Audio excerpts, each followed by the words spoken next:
የአዋሽ ባንክ 2026 የዓለም ዋንጫ ዛሬ ከተጀመረ ሶስተኛ ቀኑን አስቆጥሯል።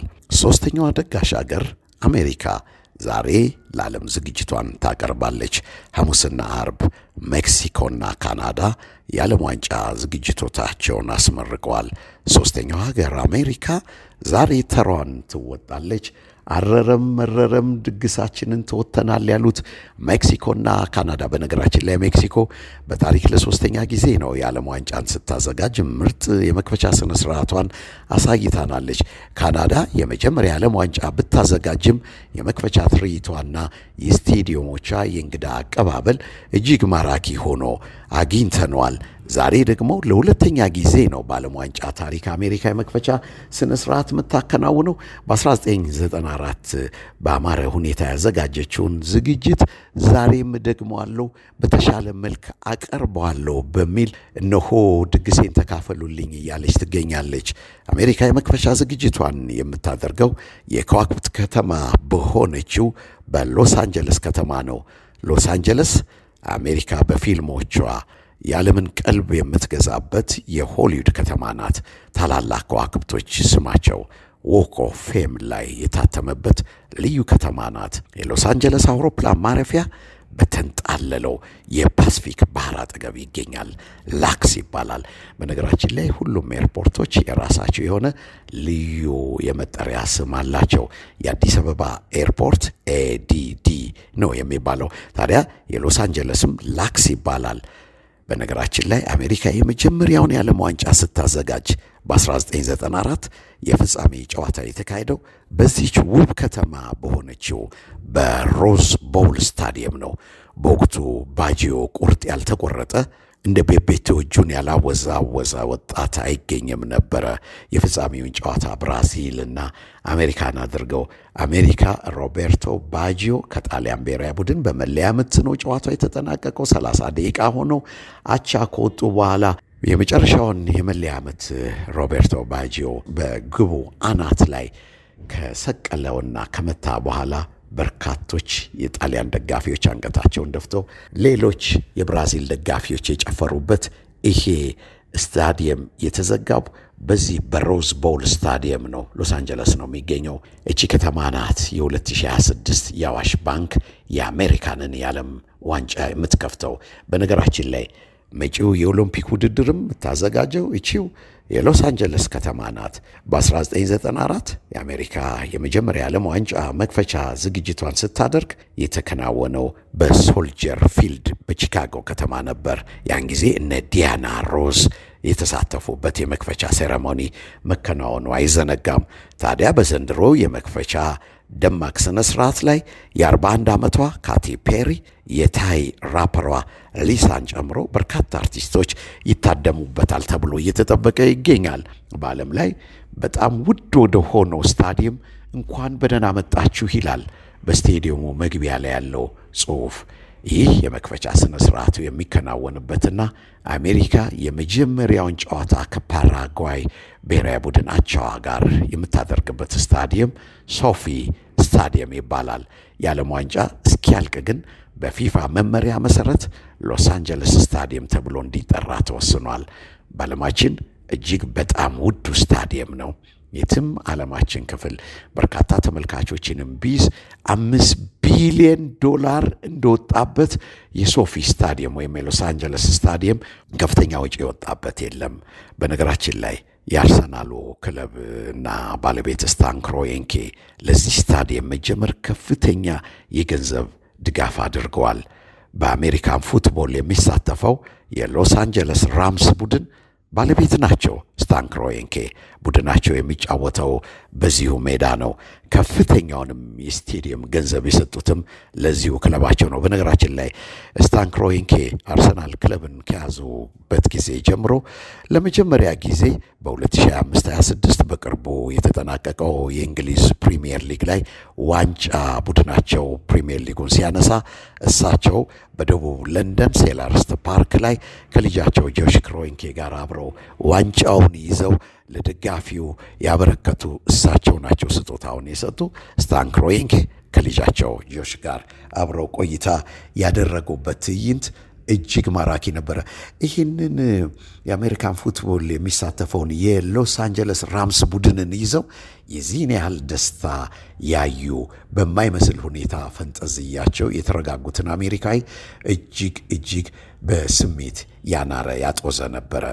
ታዲያ ይሄ የሎስ አንጀለስ ውድ ነው ስታዲየሙ ስንላችሁ መቆያውም ውድ ነው። የሎስ አንጀለስ ስታዲየምን ውድነት ለማየት መኪና ፓርክ አድርገው ስታዲየሙ ጋር ጨዋታ አይተው ለመውጣት የፓርኪንግ $250 ክፍያ፣ ይህም ወደ ኢትዮጵያ እስከ 42,000 ብር፣ አንድ ጨዋታ አይቶ ለመውጣት እስከ 42,000 ብር ወይም $250 ክፍያን ይከፍላሉ። የሚበሉት የሚጠጡትና የመኝታውን ካሰቡ በእርግጥም ሎስ አንጀለስ ውዱን የዓለም ዋንጫ እያሳለፈች እንዳለች ለማየት ለመገንዘብ እንችላለን።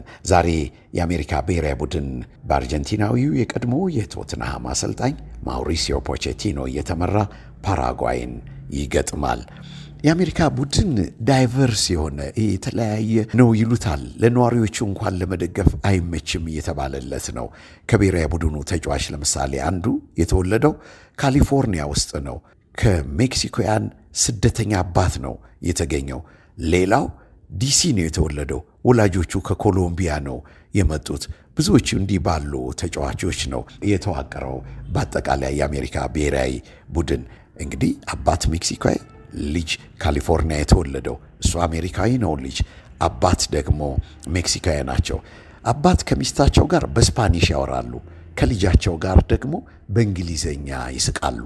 እና በአጠቃላይ ብሔራዊ ቡድንና ደጋፊው ኦርጋኒክ አታችመንት የለውም እያሉት እየተተቸ ይገኛል። በእንዲህ አይነት ሁኔታ ነው እንግዲህ የአሜሪካ ብሔራዊ ቡድን ዛሬ የመክፈቻ ጨዋታውን ከፓራጓይ አቻው ጋር ለማድረግ ዝግጅቱን እያጠናቀቀ የሚገኘው። ግን ደግሞ ፕሬዚዳንት ትራምፕ ብሔራዊ ቡድኑ ዋንጫ እንዲያነሳ አዘዋል። የፊፋው ፕሬዚዳንትም ዋንጫውን ይበላል ይችላል ብሎላቸዋል። ግን ደግሞ ቀኑ ደርሷል፣ ሰዓቱም ተቃርቧል። የትራምፕ ትዕዛዝ ዋንጫ አምጡ አንሱ ተፈጻሚ መሆን አለመሆኑ እነሆ ሊታይ ጥቂት ደቂቃዎች ብቻ ቀርተውታል። ዛሬ ከ10 የአፍሪካ ተወካዮች አንዷ ሞሮኮ ጨዋታዋን ታደርጋለች። የምትገጥመው ደግሞ የ5 ጊዜ የዓለም ዋንጫ ሻምፒዮን የሆነውን የብራዚል ብሔራዊ ቡድንን ነው። በነገራችን ላይ ወጣቱ ትውልድ የብራዚልን ዋንጫ አሸናፊነት ካየ በጣም ርቋል። በአሁኑ ሰዓት አርጀንቲና ብሔራዊ ቡድን ዋንጫ ስታነሳ ኳታር ላይ ወጣቱ ትውልድ አይቷል። 24 ዓመት ሆኗቸዋል የብራዚል ብሔራዊ ቡድን ዋንጫ ካነሳ።